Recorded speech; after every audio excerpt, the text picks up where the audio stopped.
Hey folks, Brendan here from Bluelight. Now, if you've got an interview ahead of you, whether it's in the recruitment process or more specifically for this video, purposes of this video, if you are in the promotion process from constable to sergeant or sergeant to inspector, then you're highly likely to be making the same mistakes that so many of you have been making before, which might lead to a pass. But what we're after is an awesome pass. We're after a pass in the upper quartile, in the top 10%, because we want to make sure that we guarantee that we're going to go through to the next stage, not the person who's scored higher than you. So in particular for PC to sergeant, I know many forces will do this. They will only tell you that you've passed to go through the next stage when they have interviewed everyone, because it's the top scoring candidates that are going to go through and get those precious permanent stripes. Same process if you're going for recruitment. It's going to be the top scoring candidates that are going to get through. And in this video today, I'm going to talk to you about how we get to become top scoring.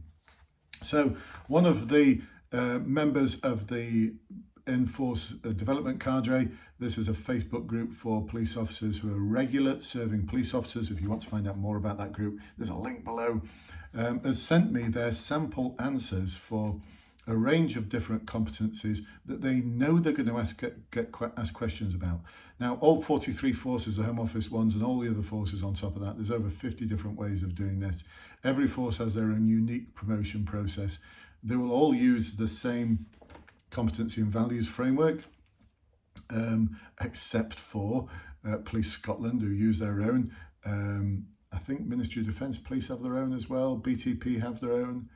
I might be wrong. I'm just trying to work it now. I think most of them are actually adopted or starting to adopt the CVF. Police Service of Northern Ireland adopted it about 2 years ago.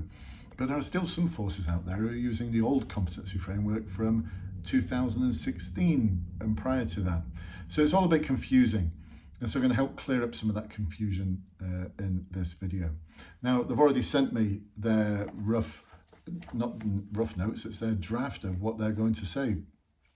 A few things, I'm just going to cover off a few things. I mean, there's more than a few pages here. There's a lot of pages. I'm just going to go through the very first one that I've got here because there's similar issues all the way through.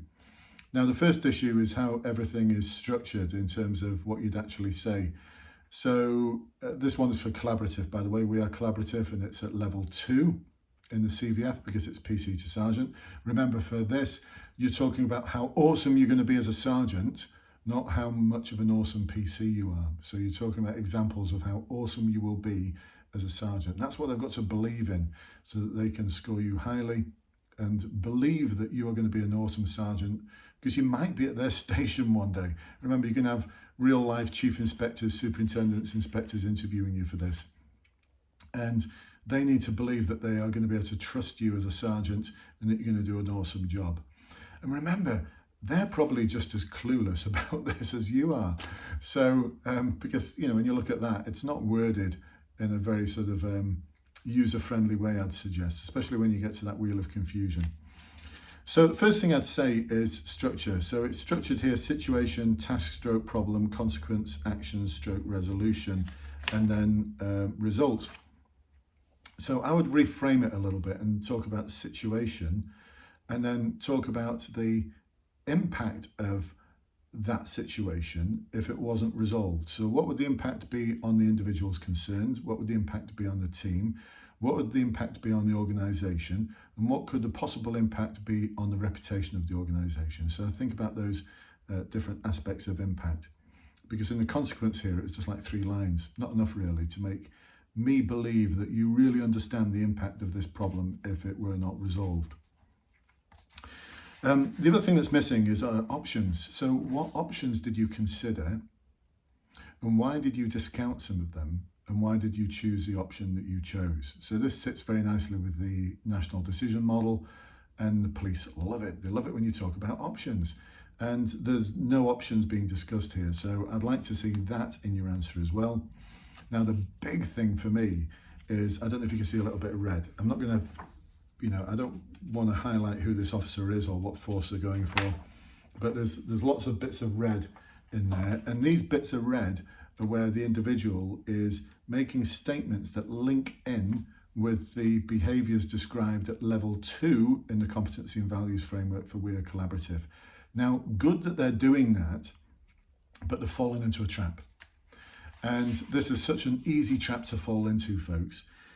Thinking that if you describe how you needed to build trust or a joined up solution was required.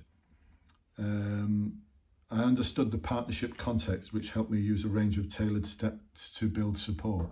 Well, one, no one talks like that. Remember, you're going from PC to sergeant, or even if you're in a recruitment process, you're being interviewed by people who will be your peers one day, who are just more senior to you, that's all. PC to sergeant, look, you know this, folks. No one talks like this. Very few supervisors and managers actually talk like this. So don't start talking like this now, because if you do, you're going to sound disingenuous. You're not going to come across as your real, true, authentic and emotional self in a structured and detailed way. That's what I'm looking for. The real, authentic you who can come across as being emotionally aware in a detailed and structured way. You're not going to do it by using those cliches. And by using those cliches, what you've done is you've fallen into that trap of not describing how you did those things. So I'll give you an example here. I needed to build trust.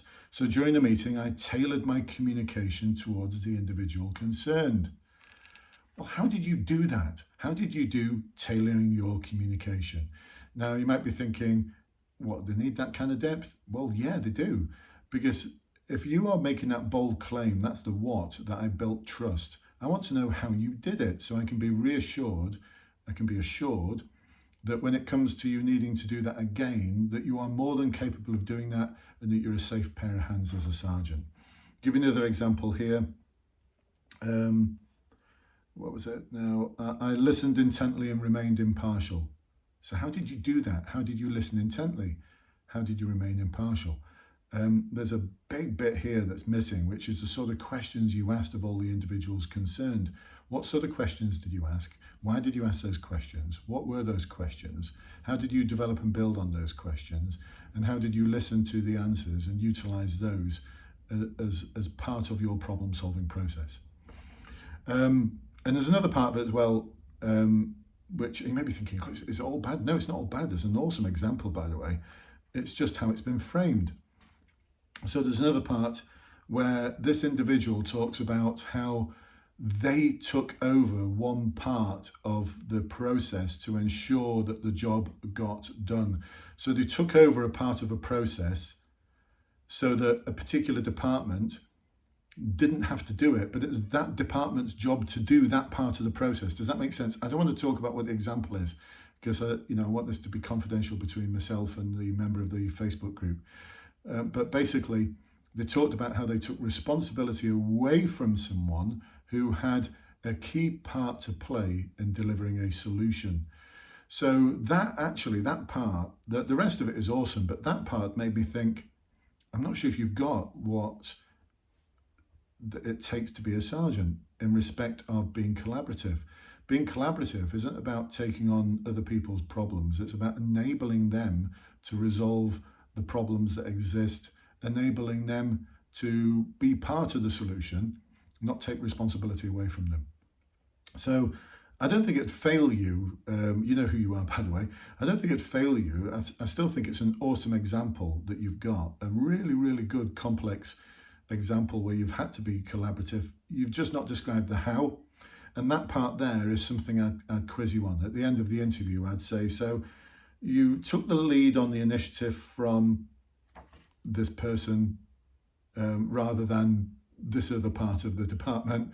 You know what I mean? So what happens when you move on?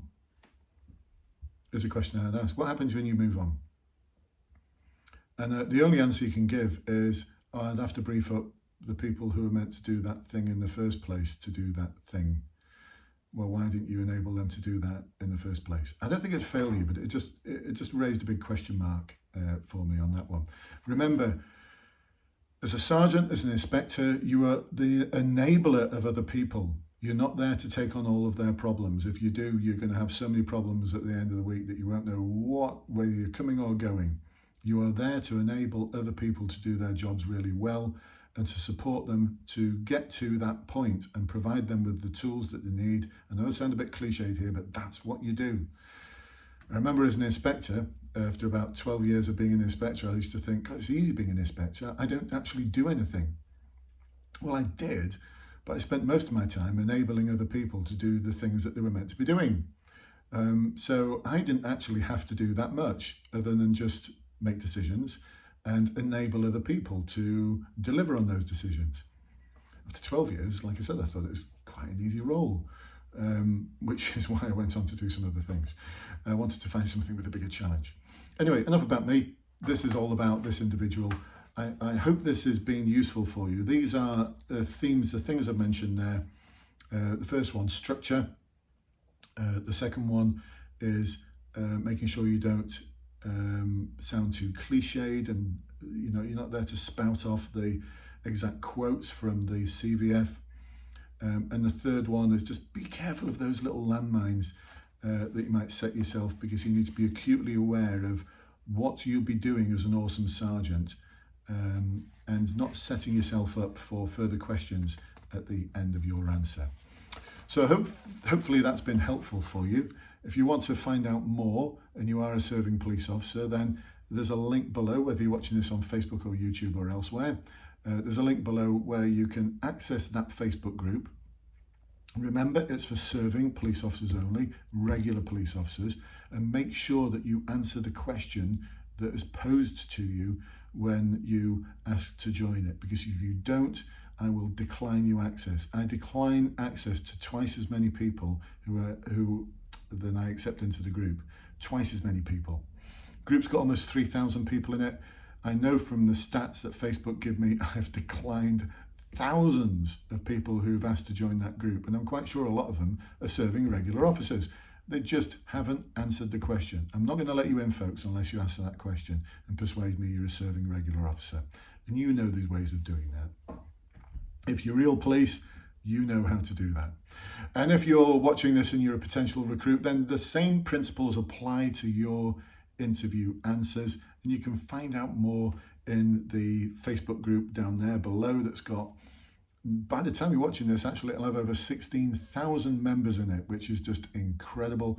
And there's also some links to the interview courses and the online assessment courses that I provide. I'm so confident that they're going to work for you that if they don't and you don't pass, if you demonstrate you've done the work I've asked of you, I will give you a full refund, no questions asked.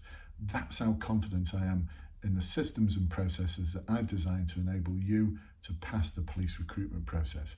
Remember, everything I've talked about here is equally applicable to the answers that you're going to give in your interview.